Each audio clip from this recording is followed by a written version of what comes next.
La Voix des métiers, les podcasts de l'orientation. La radiologie médicale est devenue une spécialité à part entière dans les soins hospitaliers. Formés en radiodiagnostic, en radio-oncologie et en médecine nucléaire, les techniciens en radiologie médicale jouent un rôle prépondérant dans la prise en charge des patients, puisqu'ils assurent les examens et les traitements thérapeutiques selon les prescriptions du médecin. Nous avons rencontré Kevin dans un établissement médical privé. Il nous parle de sa profession qui associe performance technique et relations humaines. Bonjour, Kevin, enchanté. Bonjour. Alors, on va faire un examen abdominal natif, c'est-à-dire sans injection de poids de contraste. Examen scanner, vous avez déjà fait, hein, c'est ça? Oui. Je vous laisse vous changer et je vous laisse entrouvrir la porte quand c'est bon pour vous. Ok, très bien. Voilà. Merci. A tout de suite, monsieur. Merci. Alors, je m'appelle Kevin, j'ai 26 ans et je suis technicien en radiologie médicale dans une clinique privée entre Genève et Lausanne. Dans notre métier, on est formé sur différents domaines de la radiologie, que ce soit la radiologie diagnostique, la médecine nucléaire et la radio-oncologie. Moi, je travaille en radiologie diagnostique et médecine nucléaire et je suis de manière plus précise également référent scanner. Et c'est vrai que c'est une spécificité ici de notre institution où on est amené à travailler dans les différentes modalités de la radiologie diagnostique et de la médecine nucléaire. On a affaire à vraiment un panel de patients extrêmement large parce que tout le monde, je pense, dans sa vie aura eu à faire un examen en radiologie. Les patients qui viennent chez nous en radiologie, ce sont des patients qui ont reçu une prescription médicale qui peut être un examen diagnostique, un contrôle de fracture, différentes examens diagnostiques qu'on peut faire en imagerie diagnostique.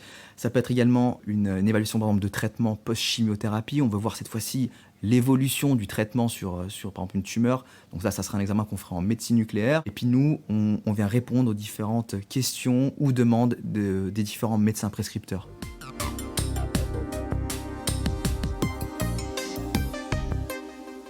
Une journée type, elle consiste de manière générale en fait à préparer les différents appareils, à préparer ensuite la journée. Donc on va préparer les protocoles, donc on va regarder avec les médecins radiologues quel type d'examen, quel protocole d'examen ils désirent réaliser. Donc ça, c'est toutes des choses qu'on anticipe pour avoir une journée de travail le plus fluide possible. Et puis ensuite, donc on accueille les patients, on leur explique l'examen, on les prépare parce qu'on peut être amené à leur poser une voie veineuse, à leur injecter des médicaments pour justement les prémédiquer avant ces différents examens. Et puis ensuite, on les installe pour venir, par exemple en radiologie diagnostique, acquérir ces images. Donc c'est nous qui préparons entre guillemets l'appareil pour réaliser ces images. Donc il y a toute une réflexion qui se fait sur la région investiguée, sur qu'est-ce qui va être le plus pertinent pour justement répondre à la question du médecin prescripteur. Voilà, vous allez pouvoir vous allonger sur le dos, la tête sur le coussin. Super. Je rajoute un petit coussin sous les genoux pour le confort. Ce sera important pour nous. Bon, ça ne dure pas très longtemps, il y en a pour 5 minutes. Que vous maintenez bien la position. Au niveau des horaires, c'est vrai que moi, travaillant dans une institution privée, c'est pas des horaires dits de bureau parce qu'on doit toujours être flexible, parce qu'on peut être amené à effectuer des examens en urgence. En radiologie, généralement, on travaille de 7h à 18h et puis on peut être amené à travailler plus longtemps en fonction des urgences qui peuvent intervenir durant la journée. Dans notre métier, il n'y a pas tout le service de radiologie qui travaille la nuit, il n'y a pas tout le service de radiologie qui travaille le week-end. Donc en fait, c'est un tournus qu'on fait entre nous. Kevin, t'as pu installer le monsieur ? Oui, alors je lui ai posé la voie veineuse, j'ai vérifié les contre-indications et la créatinine est OK. Ok, parfait, merci.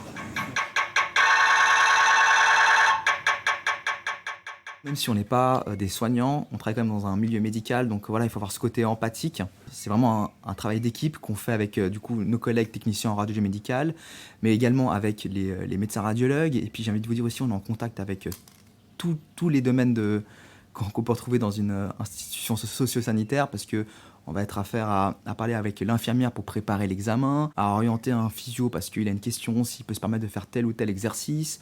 On est en contact directement avec des médecins spécialistes qui vont vouloir qu'on fasse un examen relativement précis parce qu'ils auraient vu telle ou telle chose au niveau clinique.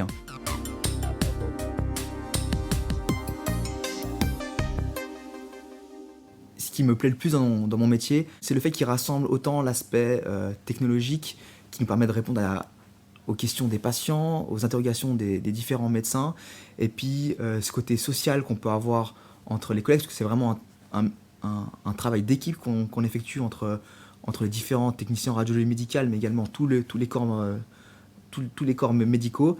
Aussi, c'est côté indépendance où un médecin prescripteur va poser une question, va vouloir qu'on réalise un type d'examen.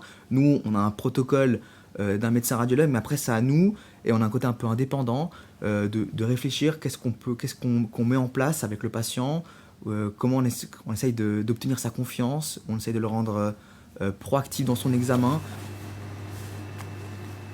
Voilà madame, première partie terminée. Je vais gentiment vous libérer et puis on prépare pour cette seconde partie, d'accord ? D'accord. Voilà, à votre rythme, je vous laisse vous lever. C'est vrai qu'on travaille avec des appareils de haute technologie, donc c'est vrai qu'il faut quand même avoir cette fibre scientifique. Si on est à l'aise avec le matériel informatique et puis avec les différentes sciences et physique, c'est quand même un gros avantage dans ce métier. On a une variété d'examens, une variété de patients qui est vraiment extraordinaire parce que tout le monde est différent. Et puis, c'est quand même réjouissant grâce à nos appareils, on répond à des questions.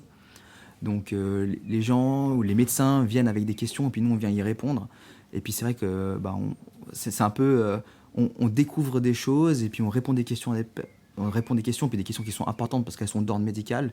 Et ça, c'est vraiment réjouissant.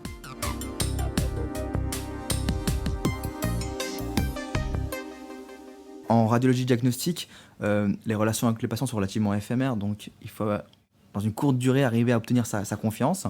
Par contre, on peut être amené à ce patient, on lui diagnostique telle ou telle chose, et puis ensuite on va le contrôler pour voir justement si ça a évolué. Donc il y a quand même un lien qui peut se faire, et ce lien il est encore plus important en médecine nucléaire, parce que ces patients, par exemple, généralement c'est pour des patients entre guillemets cancéreux. On leur diagnostique un cancer, il peut avoir différents traitements, et puis nous on va refaire de l'imagerie métabolique pour voir justement l'évolution de ce traitement. Donc ça, c'est des patients il y a un lien qui se crée. Et puis où il est encore le plus important, c'est en radio-oncologie, parce que c'est des traitements qui peuvent être sur plusieurs jours, plusieurs semaines, voire même plusieurs mois. Il y a même des cycles qui peuvent se faire, et là c'est vrai que c'est des patients qu'on va revoir tous les jours sur une durée qui sera définie. Donc là effectivement le lien il est encore plus important. Voilà Annelise, alors pour monsieur, il a 88 de battements par minute et puis une systole à 140.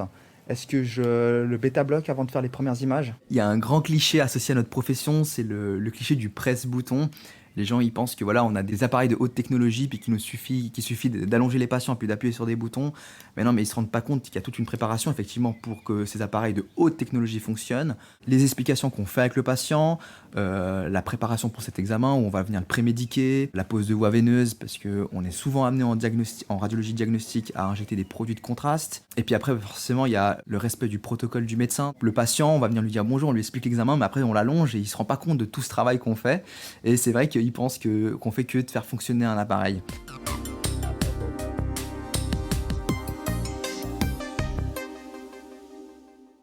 On est amené tous les 5 ans à faire des mini-formations continues en radioprotection.